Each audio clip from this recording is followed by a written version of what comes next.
scholars. Hello, second grade. Today is Wednesday, April 15th, 2020. And today on Wednesday, last week, it was Crazy Sock Day. These are the crazy socks that I wore. I wonder what crazy socks you wore. I know that you guys are super secret spies and every single one of you is so observant. I know maybe you have already noticed my chart in the back. It is a new chart and I am so excited to use it with you. Today, I want to focus on a few things. We already know what character motivation is. Character motivation, say it loud and proud. Get ready, go. Say, yeah, that's right. Good job, scholars. And we also went over conflict yesterday. We said conflict is a problem, conflict is a, and external conflict. Oh, this time I'm gonna let you do it by yourself. External conflict, get ready, go.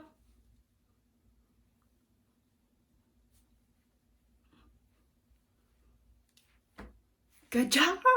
Ooh, let's do the choo-choo train cheer. Get ready, go. Chugga, chugga, chugga, chugga, chugga, chugga, choo-choo.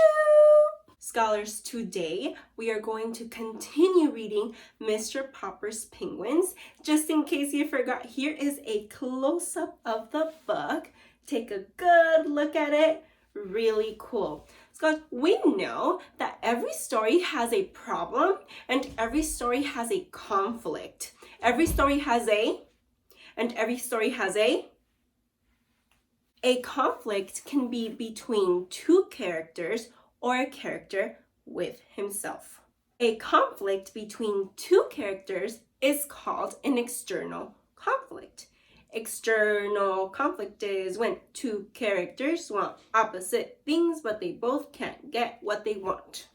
To figure out external conflict, good readers just like you identify the character's motivation. They identify the characters. As we read Mr. Popper's Penguins, we are going to encounter all of the problems and see who the conflict is between. All right, so let's get reading. Today we are going to read chapter 6 and it is titled More Troubles. So let's get reading. The children were the first to notice the policeman. Look, Papa, said Bill. There's a policeman at the back door. Is he going to arrest you? Gook, said Captain Cook, walking with dignity to the door and trying to poke his beak through the screen. Is this 432 Proudfoot Avenue? It is, answered Mr. Popper. Well, I guess this is the place, all right, said the policeman and pointed to Captain Cook. Is that thing yours? Yes, it is, said Mr. Popper proudly. And what do you do for a living? Asked the policeman sternly. Papa is an artist, said Jenny. He's always getting paint and calcimine all over his clothes, said Bill. I'm a house painter, a decorator, said Mr. Popper. Won't you come in? I won't, said the policeman, unless I have to. Ha ha, said Bill. The policeman is afraid of Captain Cook. Gah, said the penguin, opening his red beak wide as if he wanted to laugh at the policeman. Can it talk? Asked the policeman. Was it a giant parrot? It's a penguin, said Jenny. We keep it for a pet. Well, if it's only a bird, said the policeman, lifting his cap to scratch his head in a puzzled sort of way, from the way that fellow with a tool bag yelled at me outside, I thought there was a lion loose in here. Mama says Papa's hair looks like a lion's sometimes, said Bill. Keep still, Bill said Jenny. The policeman doesn't care how Papa's hair looks. The policeman now scratched his chin. If it's only a bird, I suppose it will be okay. If you keep him in a cage. We keep him in the icebox, said Bill. You can put it in the icebox for all I care, said the policeman. What kind of a bird did you say it was? A penguin, answered Mr. Popper. And by the way, I might want to take him walking with me. Would it be all right if I keep him on a leash? I tell you, said the policeman, honestly, I don't know what the municipal ordinance about penguins is, with or without a leash on the public streets. I'll ask my sergeant. Maybe I ought to get a license for him, suggested Mr. Popper. It's certainly big enough for a license, said the policeman. I tell you what to do.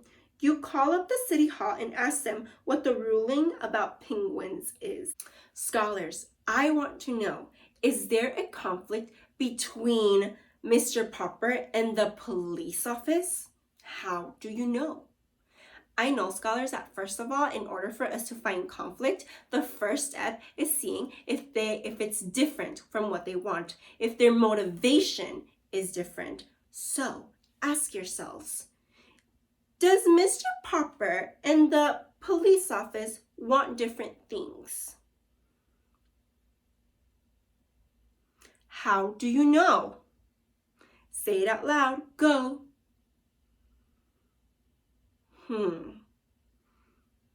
Okay, that is a great answer, scholars. Yes, I do agree. First of all, there is no problems between the two characters. So I do not think that there is conflict between Mr. Popper and the police office. I'm going to go to my evidence right here. What evidence supports this answer? Go ahead and point to it. Great answer. Today, scholars, I actually am not going to tell you my evidence. I want you to tell me, send your teachers a text message or send your teachers a short video telling me what the evidence is. Ooh, I cannot wait to see.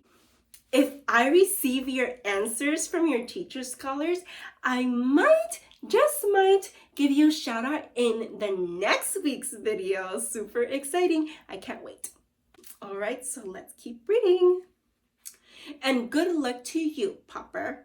He's kind of a cute little fellow at that. Looks almost human. Good day to you, Popper. And good day to you, Mr. Penguin.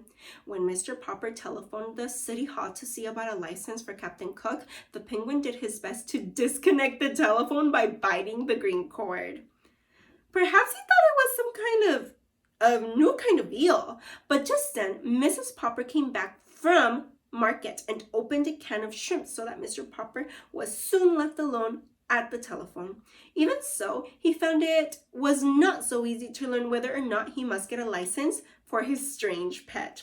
Every time he would explain what he wanted, he would be told to wait a minute. And much later, a new voice would ask him what he wanted. This went on for a considerable time. At last, a new voice seemed to take a little interest in the case. Pleased with his friendly voice, Mr. Popper began again to tell about Captain Cook. Is he an army captain, a police captain, or a navy captain? He is not, said Mr. Popper. He's a penguin. Will you repeat that, please? Said the voice. Mr. Popper repeated it. The voice suggested that perhaps he had to spell it. Penguin,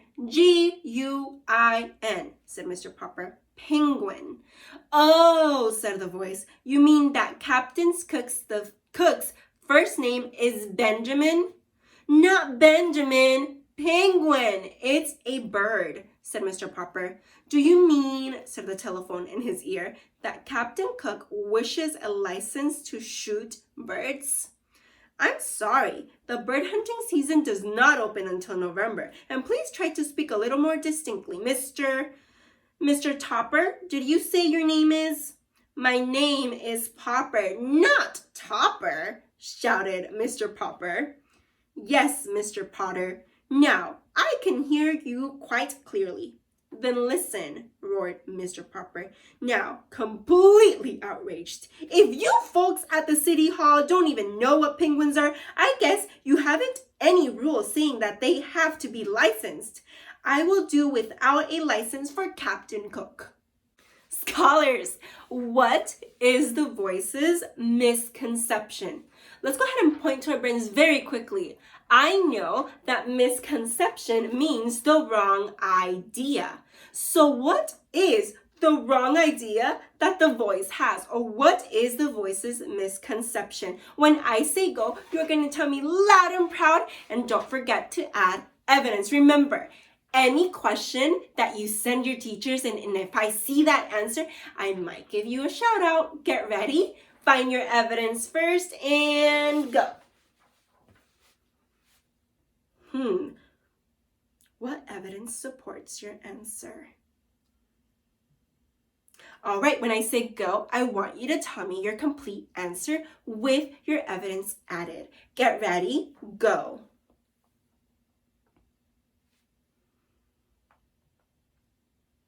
Scholars, I do agree. I do think that the voice's misconception was that he wasn't hearing Mr. Popper that well.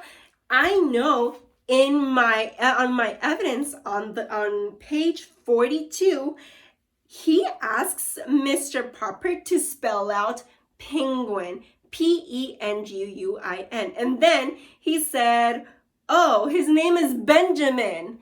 That is one part of evidence, scholars. And I also know that he was having trouble hearing because on page 42, it also says, "Yes, Mr. Potter," right when he said that his name was Popper, not Topper. Let's keep reading. Just a minute, Mr. Popwell. Our own Mr. Treadbottom of Bureau of Navigations of Lakes, Rivers, Ponds, and Streams has just come in. I will tell you, speak to him personally. Perhaps he knows this penguin, this Benjamin Cook of yours. In a moment, a new voice was speaking to Mr. Popper. Good morning. This is the Automobile License Bureau. Did you have the same car last year? And if so, what was the license number? Mr. Popper had been switched over to the county building. He decided to hang up. Whoa, look at the penguin right here, scholars. Say silly, silly. Well, scholars, I had so much fun reading this chapter with you. We weren't able to identify the problem or the conflict right now, but hopefully in the next chapter we are able to. I want to see your complete answers. So if you were able to write it down or say it, I want to see it. So send it to your teachers, and I cannot wait to see next week who my shout outs are going to be. Have a great day, and I'll see you tomorrow. Bye.